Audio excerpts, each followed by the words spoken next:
The national curriculum framework 1988 was formulated on the basis of which policy? జాతీయ పాఠ్య ప్రణాళిక చట్టం 1988 ఏ విధానం ఆధారంగా రూపొందించబడింది? జనరల్గా నేషనల్ కరికులం ఫ్రేమ్వర్క్స్ అనేవి నేషనల్ ఎడ్యుకేషనల్ పాలసీస్ని బేస్ చేసుకొని రూపొందించబడతాయి. National curriculum framework 1988.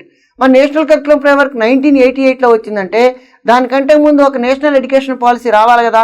మన 1988కి దగ్గరలో ఏ నేషనల్ ఎడ్యుకేషన్ పాలసీ ఉంది? National policy on education 1986. కాబట్టి ఆన్సర్ ఏమవుతుందంటే ఎన్పి 1986ని బేస్ చేసుకొని జాతీయ పాఠ్య ప్రణాళిక చట్టం నేషనల్ కరికులం ఫ్రేమ్వర్క్ 1988ని రూపొందించడం జరిగింది అని గుర్తుపెట్టుకోవాలి. అంటే ఇక్కడ కొంచెం లాజిక్ని మనం అప్లై చేస్తే ఆటోమేటిక్గా ముందుకెళ్ళడానికి అవకాశం ఉంది. 1968 జాతీయ విద్యా విధానం 1968 జాతీయ విద్యా కమిషన్ లేదా కొఠారి కమిషన్ ఆధారంగా దీన్ని తీసుకురావడం జరిగింది. ఓకేనండి. అదేవిధంగా ఎన్పి నేషనల్ పాలసీ ఆన్ ఎడ్యుకేషన్ 2000.